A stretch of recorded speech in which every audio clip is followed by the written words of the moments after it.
Today I tried the viral bread dessert. So watch till the end for my honest review. So to start with, I made this recipe because there was bread at home and I was seeing this recipe repeatedly. So I thought, why not? Let us try this. So to begin with, I've taken 5 to 6 slices of bread. So we'll cut off the edges, the brown edges of the bread. You can use it as breadcrumbs also later on. You can reuse it or just eat it away in the as it is. It will be tasty. And now we'll cut them into squares. After cutting them into squares, we're going to shallow fry it in a mixture of oil and clarified butter or ghee. So now I'm taking a kadai with some oil.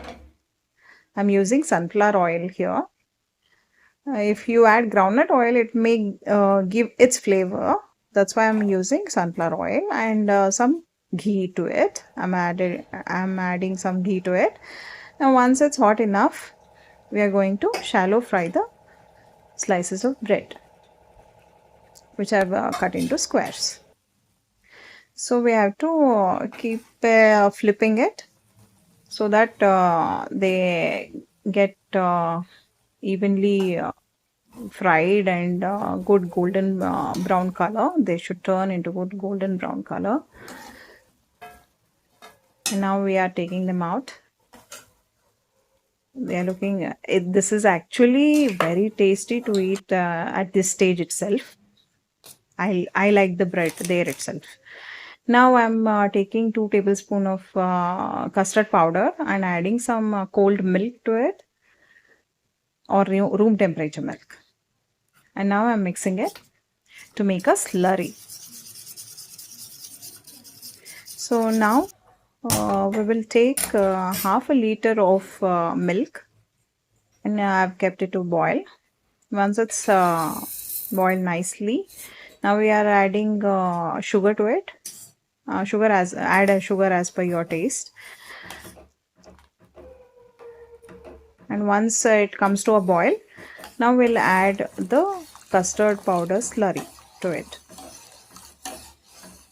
And keep stirring it constantly so that no lump should be formed.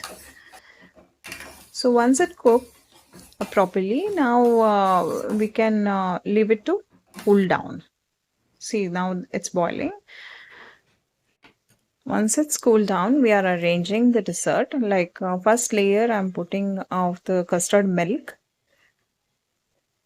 And then we are arranging the bread pieces, which we have shallow fried. And then we'll top it with one more layer of custard milk and some chopped nuts, whichever you like. I would put only almond here because my kids don't like pistas. So now I'm arranging them layer by layer and pour in all the custard milk, the remaining custard milk on top of it, and again put the chopped nuts. So once it's ready, we will refrigerate it for 1 or 2 hours, or you can eat it up in at room temperature also. So now once it's ready, as you can see, it looks really good, and the taste was I didn't like it that much, because this is my honest review. This dessert only is good to see, like it looks very appealing, very good, beautiful, but taste wise it's just like milk and bread. Thank you everyone. Please subscribe to our channel Foods Memory. We'll meet again.